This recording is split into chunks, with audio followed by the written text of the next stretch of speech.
लग रहा है। ऐसे हमारा ये हैबिट भी नहीं है गर्म जगह पे ऐसे करने। कोलकाता तो मैं 3 वर्ष तक रहा, वहाँ पर काम किया और गर्मी के कारण हम भागकर पहाड़ में चला आया।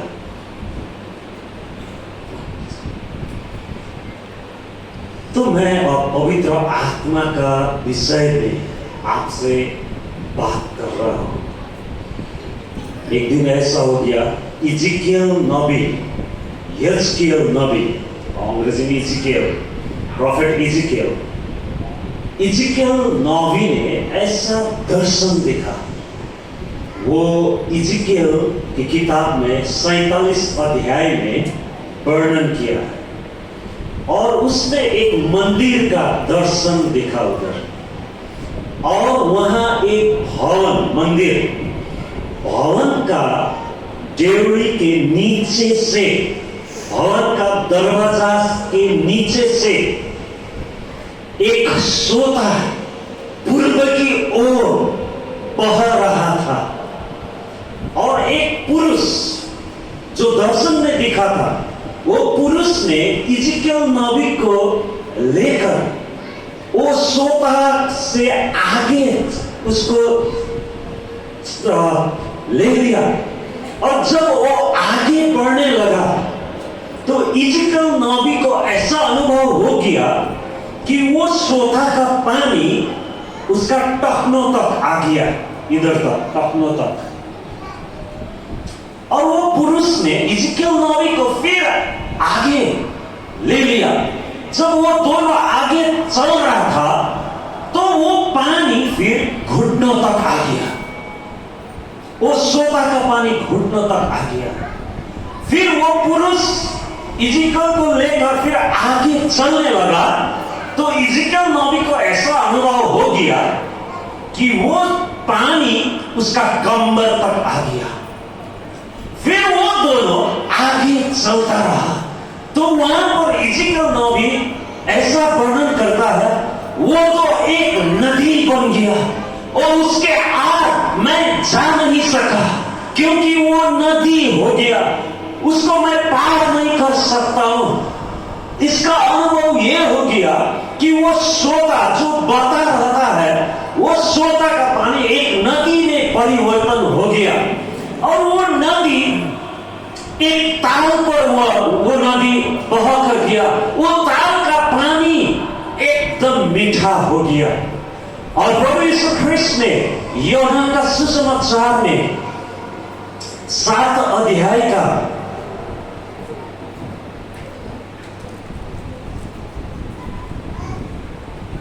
7 अध्याय का 37, 38, 39 में प्रभु ने ऐसा बोल दिया। वो पर्व के अंतिम दिन जो मुख्य दिन है, यीशु खड़ा हुआ और पुकार कर कहा, यदि कोई प्यासा हो तो मेरे पास आए और पिए। जो मुझ पर विश्वास करेगा, जैसा पवित्र शास्त्र में आया है, उसके हृदय में से जीवन के जल को नदियां वह निकलेगी। उसने ये वचन पवित्र आत्मा के विषय में कहा जिसे उस पर विश्वास करने वाले पाने पर थे, क्योंकि आत्मा अब तक न उतरा था, क्योंकि यीशु अब तक अपनी महिमा को न पहुंचा था। यानी कि यहां पर यीशु मसीह ने लिखा, यीशु अचानक वो चार के दिन वो अपने पांव में उठकर बहुत जोर से चिल्लाया और वो चिल्लाकर कहा, यदि कोई हमारे ऊपर विश्वास करेगा तो उसका हृदय से नदियां बहने लगेगा। और उसको वर्णन किया 39 पद में, ये प्रभु यीशु ख्रिस्त एक नदी का प्रचार नहीं कर रहा था, प्रभु यीशु ख्रिस्त पवित्र आत्मा का विषय में प्रचार प्रचार कर रहा था, जो विश्वास करेगा उसका हृदय से पवित्र आत्मा एक नदिया से बाहर बहेगा। और इज़िकियल नबी ने वही दर्शन दिखा, मंदिर यानी कि भवन के नीचे से, दरवाजा के नीचे से एक सोता बह रहा था, और सोता धीरे धीरे वो बड़ा नदी में परिवर्तन होकर वो नदी बहने लगा। और जहां जहां ये नदी बहा, वहां का जंतु, वहां का अंडे सब ये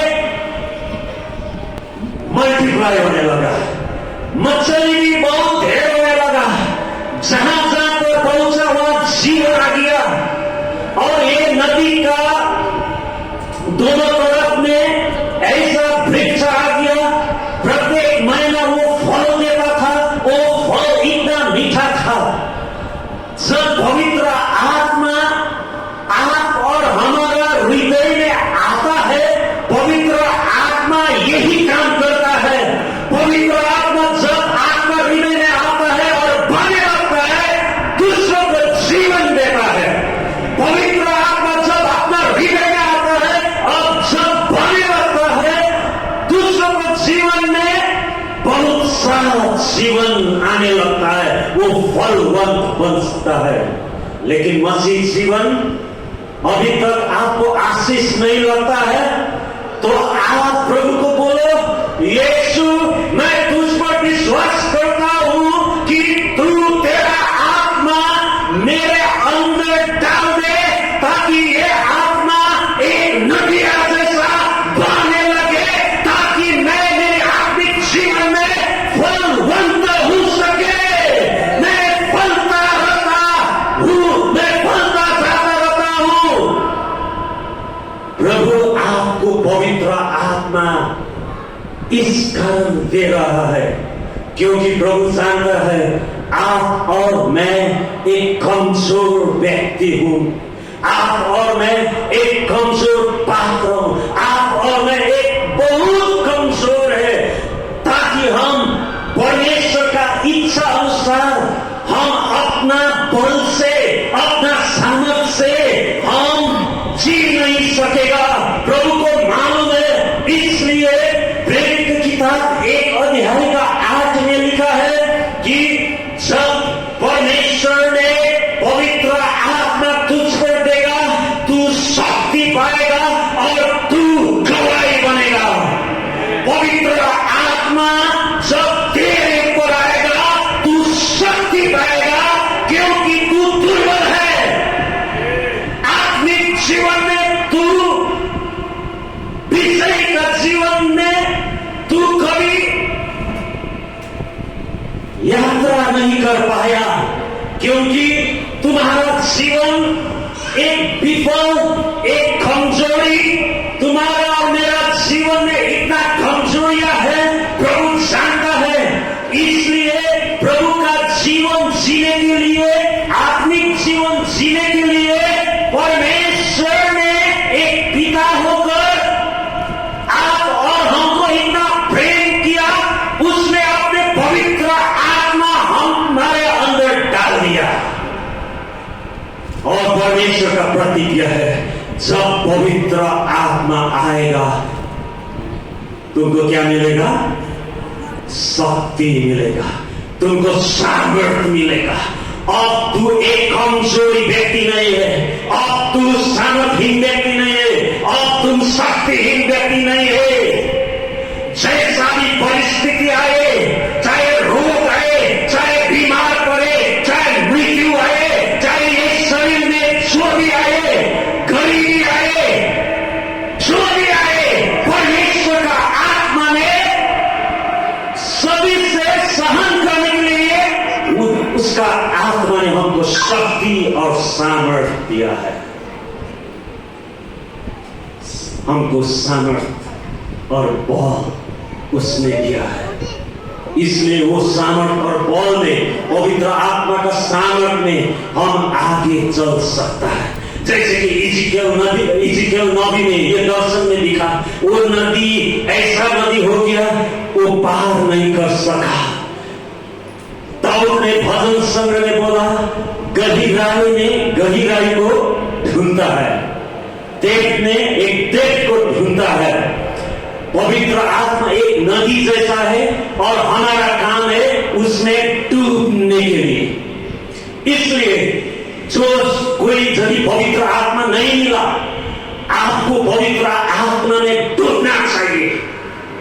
अगर ग्रीक भाषा में बोलूं तो पवित्र आत्मा में बपतिस्मा होना चाहिए, पवित्र आत्मा में बैप्टिज्म होना चाहिए।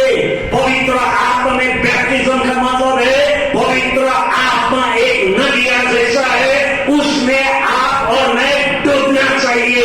पवित्र आत्मा एक व्यक्ति है, पवित्र आत्मा एक व्यक्ति है, वो परमेश्वर है। परमेश्वर का जो स्प्लेंडर है, परमेश्वर का जो शक्ति सामर्थ्य है, परमेश्वर का जो शोभा है, सब कुछ पवित्र आत्मा में है। वो सब लेकर आप और मेरा जीवन में अंदर आ गया है। इसलिए कुरिन्थी के पत्र में पौल ने लिखा है 3 अध्याय के 16 में, क्या तुमको मालूम नहीं है तू परमेश्वर का मंदिर है? क्या तुमको मालूम नहीं है परमेश्वर का आत्मा तुम्हारे अंदर वास करता है? तुमको मालूम ये नहीं है कि पवित्र आत्मा जो परमेश्वर का आत्मा है तुम्हारे अंदर वास करता है।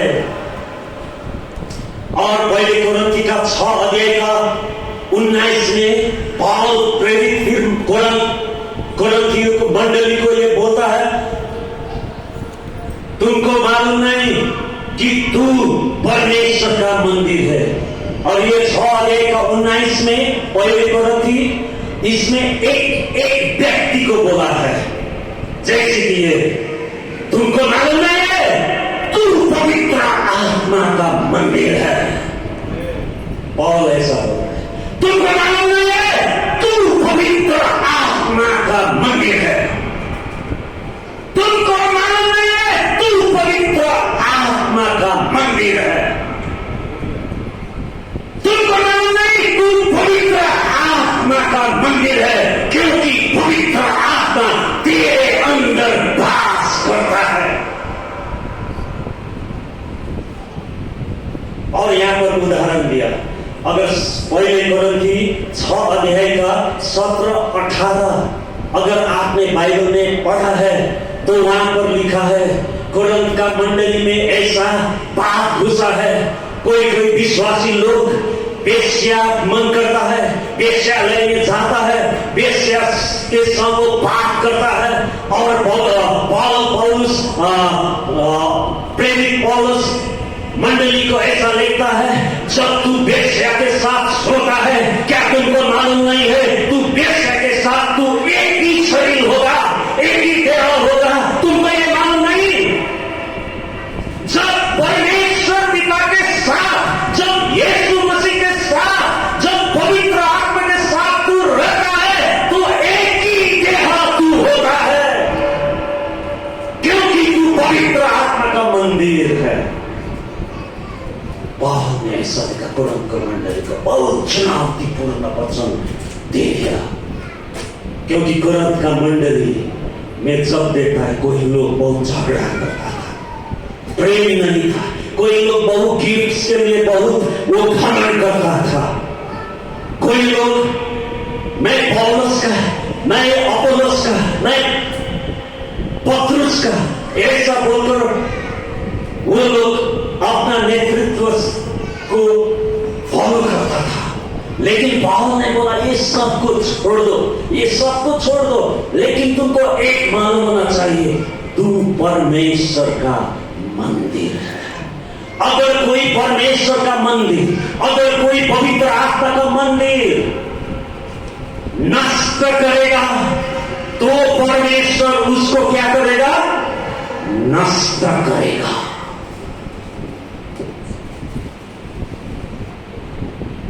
इसलिए हमको ये जानना जरूरी है, हम एक जो इस चर्च के अंदर है, बच्चों से लेकर बुढ़ा तक, हम सबको मालूम होना चाहिए हम परमेश्वर का मंदिर है, हम पवित्र आत्मा का मंदिर मेरे साथ अगर आपको मालूम है ये भजन तो आप गा सकते हैं। पवित्र आत्मा का मंदिर हूँ मैं, परमेश्वर का मंदिर हूँ मैं, पवित्र आत्मा का मंदिर हूँ मैं, परमेश्वर का मंदिर हूँ मैं, मंदिर हूँ मैं, मंदिर हूँ मैं, परमेश्वर का मंदिर हूँ मैं। आप भी कर सकते हैं, हमको फॉलो कर सकते हैं। पवित्र आत्मा का मंदिर हूँ मैं। आपका दिल में हाथ रख कर करिए, बोलिए पवित्र आत्मा का मंदिर हूँ मैं, परमेश्वर का मंदिर हूँ मैं, पवित्र आत्मा का मंदिर हूँ मैं, परमेश्वर का मंदिर हूँ मैं, मंदिर हूँ मैं, मंदिर हूँ मैं, परमेश्वर का मंदिर हूँ मैं। अगर आप गूगल में सर्च करेगा ये गाना, यूट्यूब में भी है, आप लोग सीख सकते हैं। लेकिन अभी हमारे पास तो टाइम है, हमको भी जाना है, आपको भी खाना खाकर जाना है, लेकिन एक संदेश लेकर जाना है। आप चाहे परमेश्वर को, आप चाहे परमेश्वर को चर्च में ढूंढोगे नहीं मिलेगा, मंदिर में ढूंढोगे नहीं मिलेगा, जंगल में ढूंढोगे नहीं मिलेगा, पहाड़ में ढूंढोगे नहीं मिलेगा। जितना भी ये धरती में पवित्र स्थल है, चाहिए ढूंढिए, नहीं मिलेगा। बाइबल कहते हैं परमेश्वर का मंदिर तू है,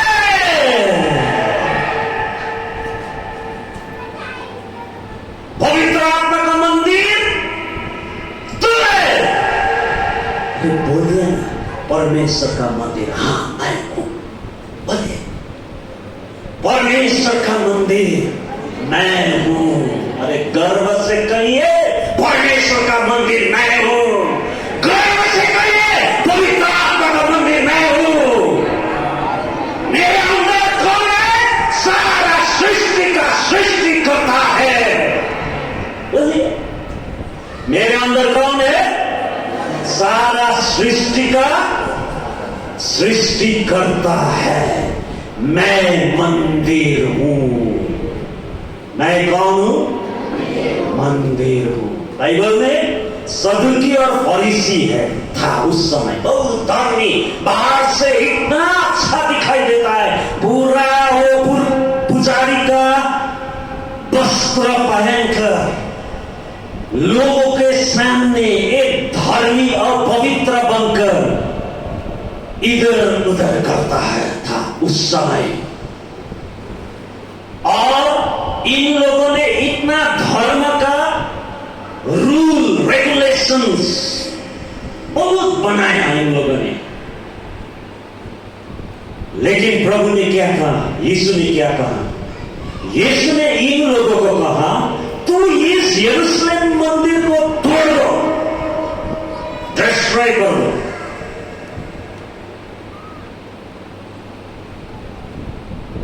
ऐसा बोला प्रभु ने? नहीं बोला, ऐसा नहीं बोला। प्रभु ने बोला अपने आप को दिखाकर, इस मंदिर को तू तोड़ दो, मैं 3 दिन में फिर खड़ा कर दूंगा।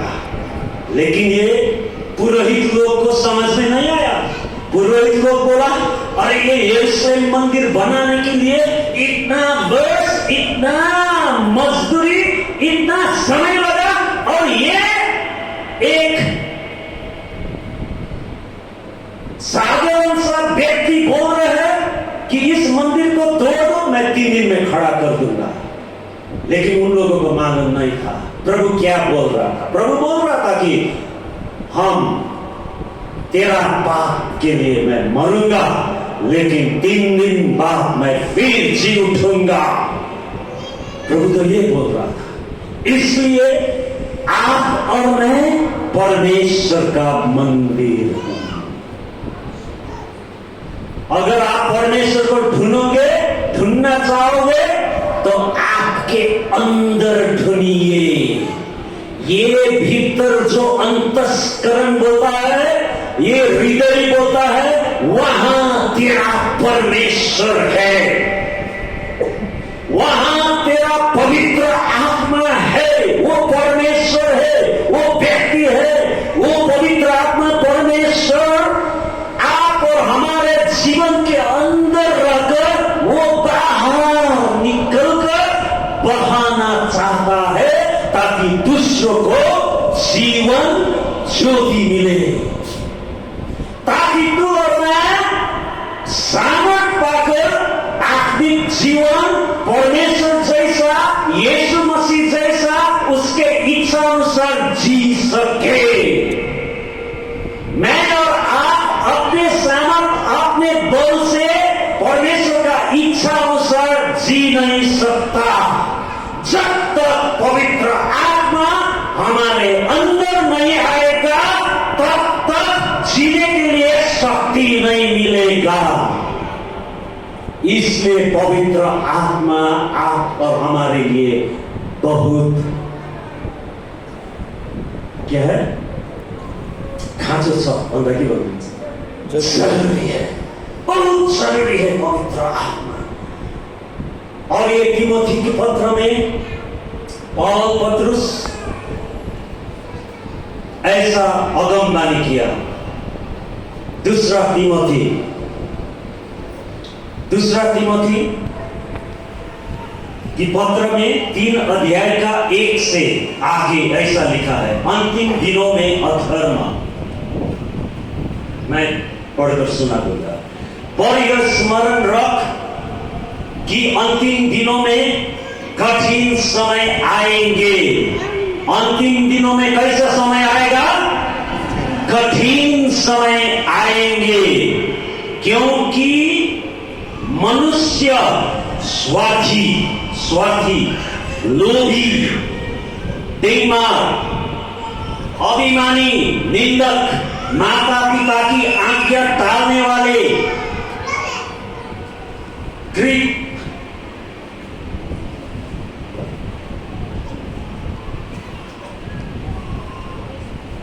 कृतज्ञ, अपवित्र, दया रहित, क्षमा रहित, दोष लगाने वाले, असंयमी, कठोर, भले के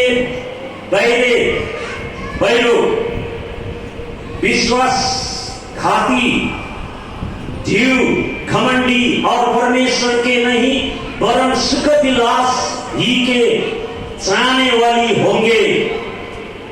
ये भक्ति का भेष तो धरेंगे, पर उसको शक्ति को न मानेंगे। मतलब ये है कि जब हमारे ऊपर घमंड का आत्मा आएगा, परमेश्वर के सामने ये एक कमजोरी है। जब लोभ हमारे अंदर आएगा, परमेश्वर के सामने ये कमजोर है हमारे लिए। जब विश्वासघात का आत्मा हमारे ऊपर आएगा, तो ये परमेश्वर के लिए एक कमजोरी है हमारे लिए। इसलिए ये सबसे लड़ने के लिए हमारे ऊपर परमेश्वर ने सामर्थ दिया। पवित्र आत्मा देकर हमको ये सामर्थ दिया, ताकि आप और मैं खाली भक्ति का भेष नहीं लेंगे, परंतु उसका शक्ति का भी हम प्रदर्शन करेंगे। क्योंकि पृथ्वी में आप और हमको परमेश्वर ने गवाही देने के लिए, इस्तेमाल करने के लिए पवित्र आत्मा हमारे ऊपर दे दिया। आमीन, आमीन। जब पेंटेकोस्ट के दिन में पवित्र आत्मा आया, पहले बार जब पवित्र आत्मा आया, जो हमने पढ़ा यूहन्ना का सुसमाचार 7 अध्याय का 38 और 39 में, जो लोग विश्वास करेगा उसके अंदर से पवित्र आत्मा का नदी बहेगा। और 39 पद में प्रभु बोला, ये आने वाला पवित्र आत्मा का विषय में बोल रहा है, ये लिखा है वहां। और पेंटिकॉस्ट का दिन में जब प्रभु जिंदा हो गया, उससे 50 दिन बाद जब पेंटिकॉस्ट का चार आया, पेंटिकॉस्ट का दिन आया, 120 लोगों के ऊपर पवित्र आत्मा उंडेल दिया, उनके अंदर पवित्र आत्मा घुसा। जहां रूम में कोठा में वो लोग एकत्रित होकर संगति कर रहा था, उस रूम को अचानक परमेश्वर ने पवित्र आत्मा से भरा दिया और उसके बाद 120 लोगों के अंदर पवित्र आत्मा घुस गया। और अचानक उसका मुंह से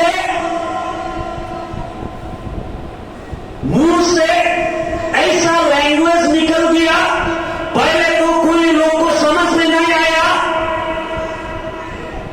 और यहां पर पतरुस बोल रहा है कि प्रेरित 10 अध्याय में जब कॉर्नेलियस का बारे में बोल रहा था, कॉर्नेलियस के घर में प्रचार कर रहा था, वहां भी पवित्र आत्मा आया और वहां जितना था सब एक भाषा बोलने लगा। यानी कि पतरुस ने जब वर्णन किया इसको तो बोला जैसा पेंटिकॉस्ट के दिन में हुआ वैसा ही कॉर्नेलियस के घर में भी हो गया।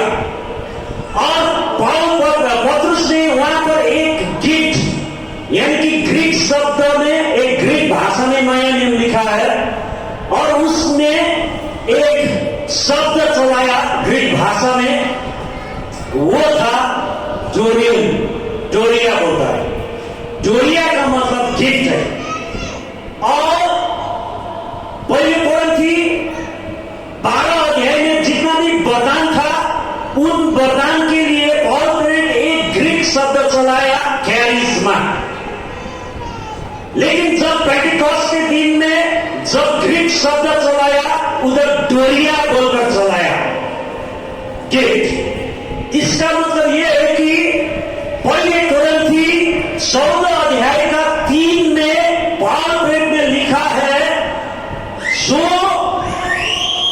अन्य भाषा यानी कि अननोन टंग बोलता है, जो बोलने वाला को कुछ समझ में नहीं आता है वो, लेकिन जो बोलता है वो परमेश्वर का रहस्य का ज्ञान बोल रहा है, लेकिन उसको समझ में नहीं आता। इसलिए बाइबल में अगर भाषा के विषय में बोलना है तो आपको ये याद करना है कि भाषा 2 प्रकार का है। एक अननोन टंग जो पृथ्वी में नहीं बोलता है, ये भाषा का मतलब कोई किसी को समझ में नहीं आता है, जो बोल रहा है उसको भी समझ में नहीं आता है। और दूसरा कैरिस्मा में आता है भाषा, वो भाषा है पृथ्वी में जितना भी भाषा है वो भाषा आप भी बोल सकता है। अगर परमेश्वर चाहेगा तुमको चाइना में मिशनरी बनकर जाना है और आप बोलेंगे प्रभु हमको तो चाइनीज भाषा नहीं आएगा, और प्रभु बोलेगा अरे भाई तू हमको विश्वास कर, तू जाओ। और तब परमेश्वर के विश्वास में अगर आप चाइना पहुंचा, जब आप बोलने लगता है, चाइनीज पीपल अपना चाइनीज भाषा में उसको समझता है, इसे बोलता है कैरिस्मेटिक गिफ्ट। लेकिन दूसरा भाषा है जो पेंटिकॉस्ट के दिन में 120 लोग पहले जो बोला किसी को समझ में नहीं आया, कंफ्यूज हुआ उधर, ये लोग तो शराब पीकर एकदम शराबी हो गया और क्या क्या बोल रहा है मालूम नहीं लगा। लेकिन उसको फिर वही समय कैरिस्मेटिक गिफ्ट में काम किया उधर पेंटिकॉस्ट के दिन में, और वो ऐसा भाषा बोला कि गालिब में रहने वाला समझ में लगा, अरे ये लोग तो हमारा भाषा बोल रहा है, परमेश्वर का प्रशंसा कर रहा है। और दूसरा शहर का लोग बोल रहा है, अरे ये तो हमारा भाषा में बोल रहा है, परमेश्वर का महिमा कर रहा है। लेकिन कोई लोग उधर था, वो लोग बोल रहा है, अरे ये क्या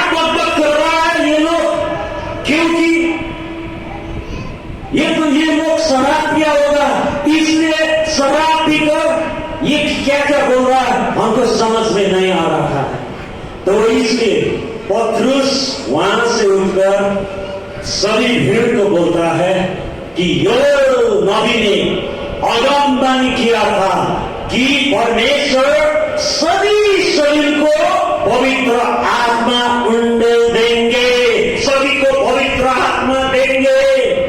तो इसलिए जो विश्वास में है, आपको ये विश्वास करना है कि यीशु मसीह को और उसके प्रतिज्ञा को, जो यीशु को विश्वास करेगा उसके अंदर से पवित्र आत्मा नदियां जैसा बहा लेंगे। आमीन।